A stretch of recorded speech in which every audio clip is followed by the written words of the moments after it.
everyone, welcome to the show, and on today's episode we are going to be discussing the Real Girl's Guide to Money by Effie Zahos. So I mentioned before that Effie Zahos was the editor-in-chief at Money Magazine, and her life's passion is to educate women a little bit more when it comes to finances. So she loves talking about financial literacy. So I've read the book, it's an amazing book, and I just want to discuss with the girls today how they sort of manage their money, what's their perspective on it, because everyone manages money differently. And I remember seeing some research conducted saying that by the time you're 7, you learn a lot about money from your parents. So this is a really interesting topic. So what I love about this book is it's easy to read.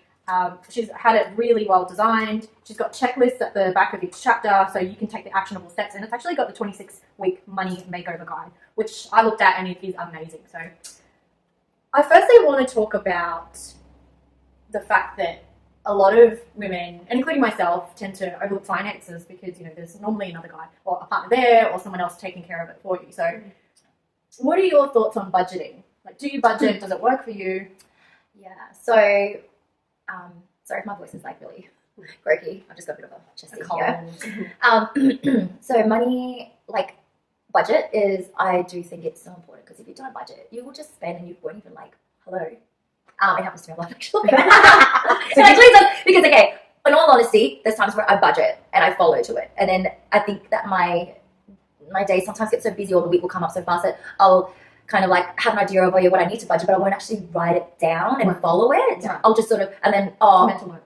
Yeah, mental note. And then the next thing I know, I'm like, why have I only got this much left? Yeah.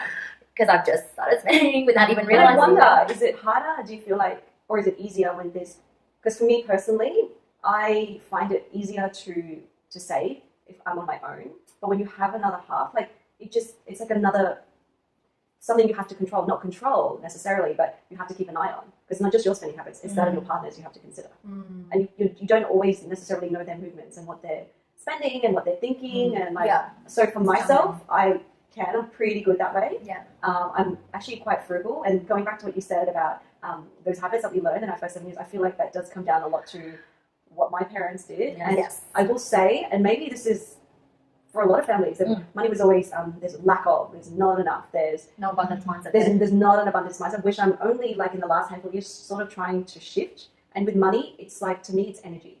So it's not good, it's not bad, it's just energy. And it's how you use it, it's how you see it, that kind of determines how you retain it or lose it or keep it.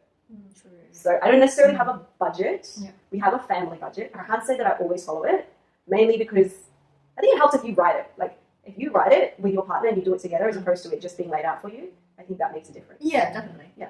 And in the book, she actually goes on to talk about financial date nights, where you just sit down and you talk about finances on your own. That's like the most unromantic date I've ever.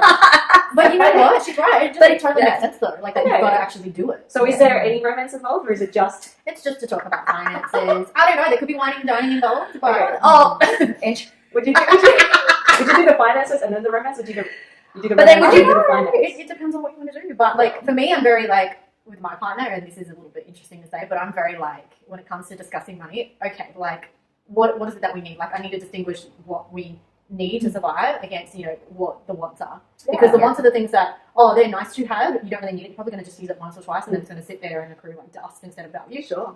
You know, depreciating items instead of appreciating items like property. I'm like a Nazi when it comes to talking about money with my partner, because we kind of just, like, I want to rein it in. I want to have, you know, the best financial future possible. And even in the book, it says in order to do that, you need to practice some really good habits of saving earlier on. That's to back yourself.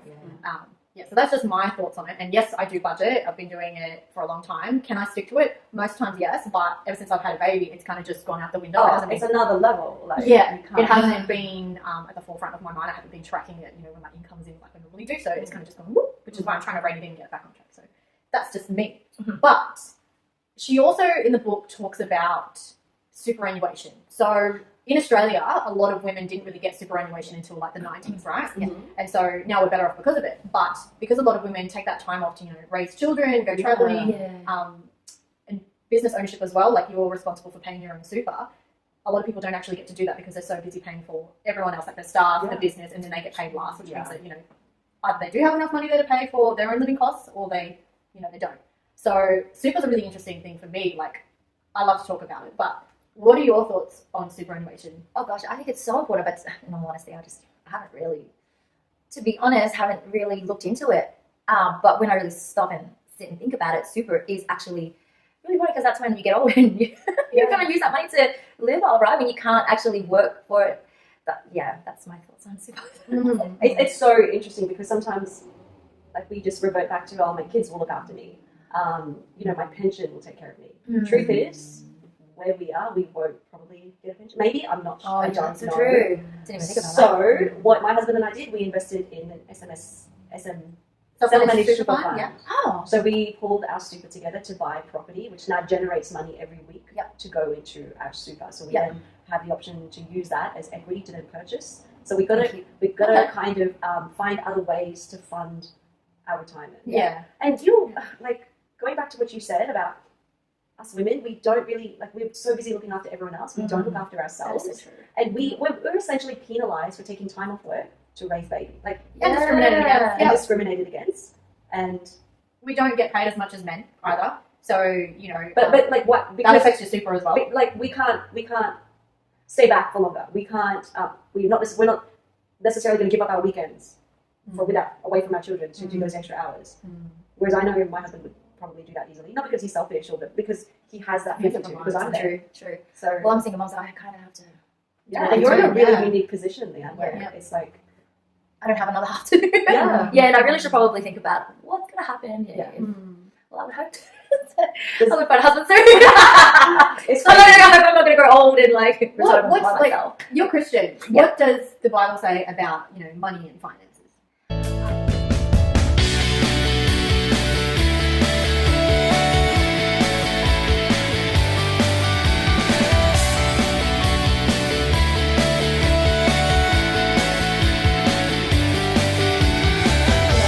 It can be a blessing, and it can be used, like money can be used. So for like, obviously, building more churches and helping the poor that aren't,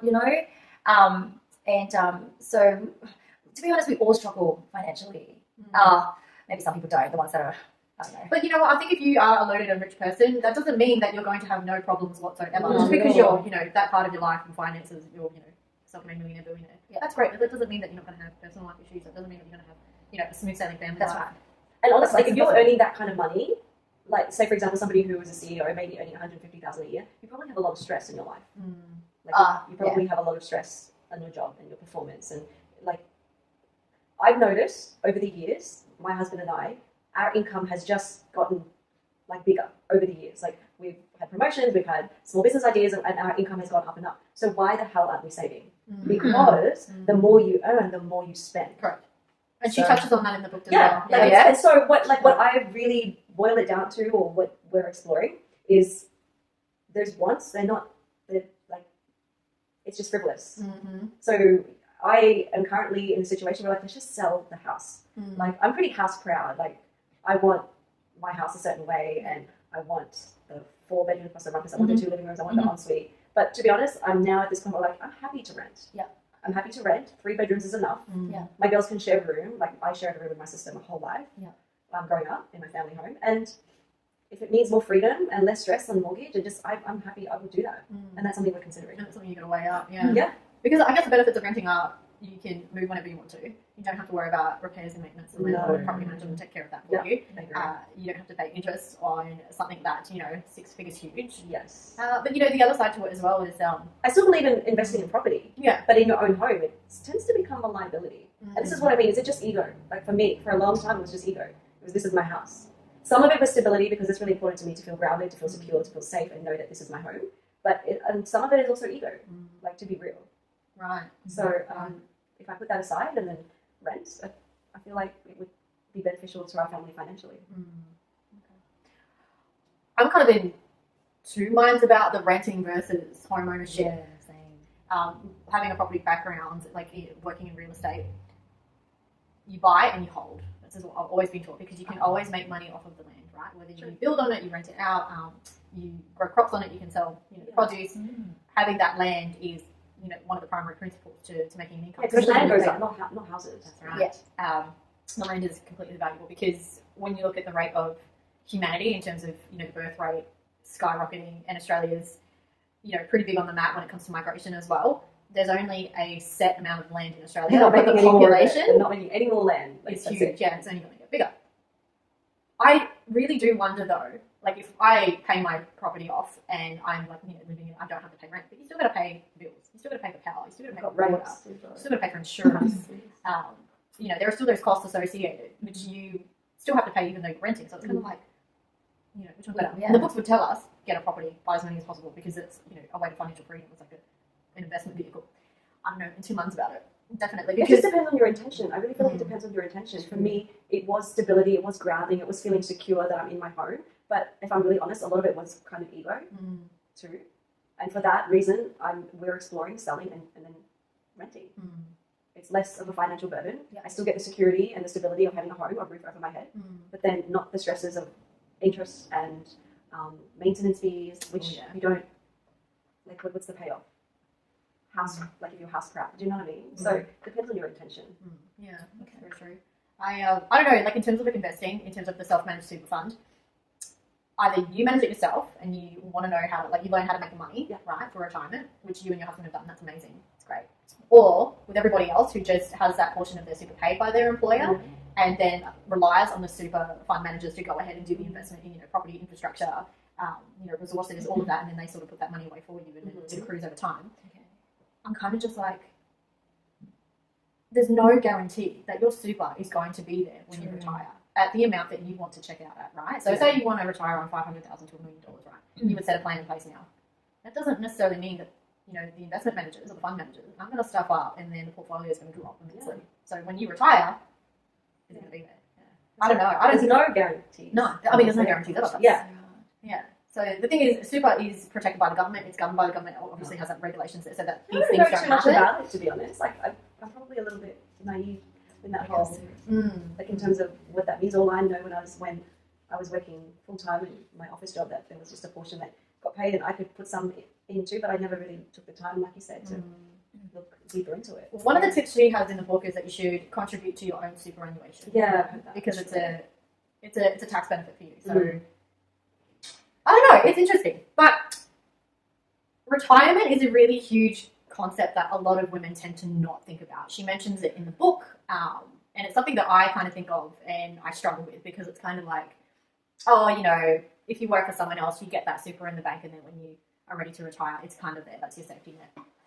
I had a talk with my fund manager a few years ago because not everyone's aware, but when you have a superannuation account, there's someone that manages it and you can talk to them as an account manager. I had a chat to her and said, okay, if I wanted to retire at the age of 65, what would I retire on? And she used a little calculator.